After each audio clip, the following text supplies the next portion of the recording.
I was hiding something from my own family.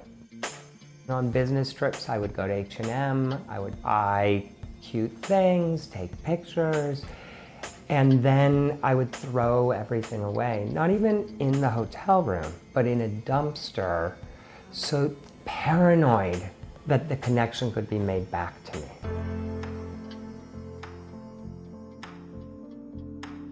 You had this Facebook post where you talked about being gender fluid, and to be honest, I didn't really know exactly what gender fluid was. So explain to us, like, what does that mean? What it means for me personally is that ever since I was little, there was a feeling that I had of a feminine expression of who I am. And society kind of taught me not to.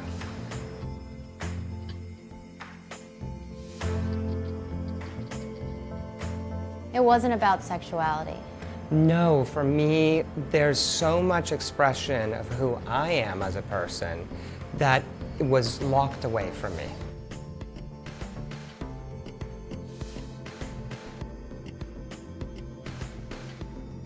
When I told my wife, I told her that part of the reason that I hid this from her was because of how much I value what we had. I felt that I couldn't express this if she found it unattractive.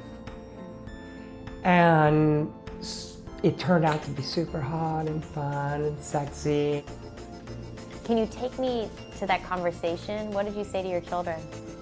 Telling the kids the worry was obvious, right? And when I told them I've always had this, they just knew it. It wasn't like a scandal or a shock or anything.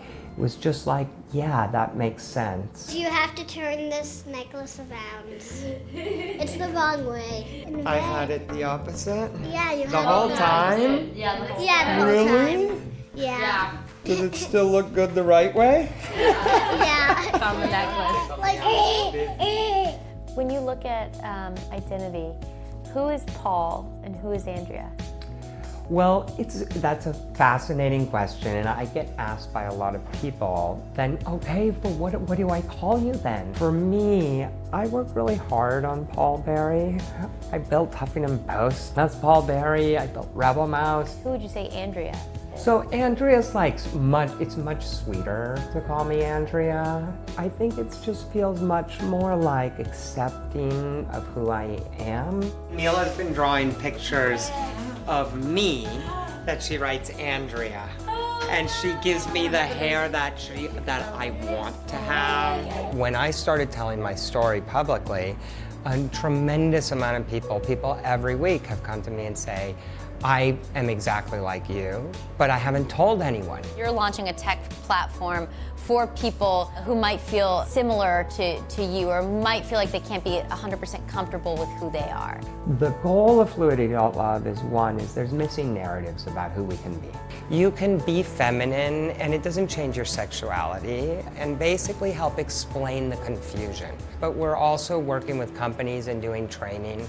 And so helping people understand it and identify it and be sweet and kind to it, it actually turns into more business. It's a decision every day and it's brave and you've obviously built this incredible structure. But what would you say are the challenges that you and other people will have to face? People losing their lives right now, every day, every month. It's very unreported, but if you're young, if you're a teenager, and you play with gender, an enormous amount of parents will literally leave you homeless. I feel like I have a very short time left on this planet to accomplish this thing. That could take many generations, but together we might be able to make it happen. And most importantly, you get to do it being who you are and who you feel inside. Yes, and enabling others to find that, because you can't be successful until you really find who you are.